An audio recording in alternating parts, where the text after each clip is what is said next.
दूल्हे की तैयारी हो रही भाई। चिता की भस्म, कुंडल, करिया और भूरी भी थी, ऐसे जनेऊ, वासुकी नाग और मुंडों की माला, नंद के स्वर पे सवार। बोले ऐसे दूल्हा के लिए दुल्हन तो त्रिभुवन में नहीं मिलेगी। दूल्हा सज गया। ब्रह्मा जी ने देखा, बोले महाराज आगे आपकी सवारी। नारायण भगवान उनके चतुर्भुज पार्षद, पीछे हंस पे सवार ब्रह्मा जी अपना परिकर, देवराज इंद्र। भगवान शिव ने कहा तुम अपने पार्षद सब लिए हो तो हम बुलाते हैं। श्रृंगी निकाली, जे ही बजाया तो भगवान शिव के पार्षद आ गए। जय हो महाराज की आज्ञा करो। अरे बोले विवाह हमारा किसी के एक को मुख नहीं, केवल मानसई का पिंड है, और किसी के पूरे शरीर में मुख है, किसी के एक भी हाथ पैर नहीं है, और किसी के बहुत से हाथ पैर हैं। भगवान शिव का विवाह, भूत प्रेत बड़े मौजियल, स्वामी का विवाह हो रहा है। खूब छिड़क कर नाच रहे, देख ले तो मूर्छा आ जाए। अब बनी है बारात। ये हुआ कि जय हो बारात पधार रही है। सामवेद का गान करते हुए गरुड़ पर विराजमान भगवान। सब हिमालय वासी ओहो धन्य है,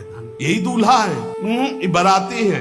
दूल्हा तो भी बहुत सुंदर हो गए, सब देख के लुभायमान हो गए। नारायण परिकर सब। पीछे देखा हंस पर सवार भगवान ब्रह्मा जी, दूल्हा पीछे। गांव के नगर के लोग है ना, ये दूल्हा नहीं, सयाने लोग कहते हैं दूल्हा। दूल्हा तो ये तो ब्रह्मा जी है, देवराज इंद्र। ये दूल्हा नहीं नहीं नहीं, ये दूल्हा नहीं, ये दूल्हे की बाराती। जब सब निकल गए तो बहुत हृदय में आनंद था कि अब दूल्हा के दर्शन होंगे।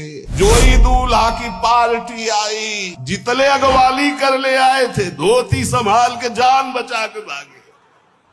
अब आरती करने के लिए, सुमंगल गाने के लिए नवीन नवीन स्त्रियां पार्वती जी की माता के साथ आ रही। मैना सोने की थाल है, आरती लेके जे भी देखा दूल्हा को, यही दूल्हा है। हाँ, हमारी बिटिया सूखे पत्ते खा के इसके लिए भजन करती रही। मैना जी ने पीछे मुड़ के देखा, एक भी नहीं स्त्री थी, अकेले थाली लिए खड़ी थी। थाली पटक दी, आरती की गई। अच्छा तो मेरा निर्णय सुन लिया जाए मैना जी का, अगर मेरी बात नहीं मानी गई तो हिमालय के शिखर से अपनी बेटी को लेके गिर के आत्महत्या कर लूंगी, ब्याह नहीं होने दूंगी। नारद जी गए और बोले विवाह करना है कि नहीं करना। शंकर जी से कहा, बोले वाह इसीलिए। बोले ये सब बंद करो आप, ये रूप से विवाह होता है, ये रूप हटाओ। बोले कौन सा रूप धारण करे? दूल्हा रूप धारण करो। भगवान शिव ने जे भी 16 वर्ष की अवस्था, हाथ में दर्पण, अद्भुत मुकुट धारण किए हुए, जटाएं ढकी हुई, गौर वर्ण, वो सुंदर रूप जो देखे सो मोहित हो जाए। मैना जी को बुलाया, देखो दूल्हा आ रहे हैं, एक एक कदम ऐसे चल रहे, संभाल संभाल के जैसे चलना सीख रहे हो।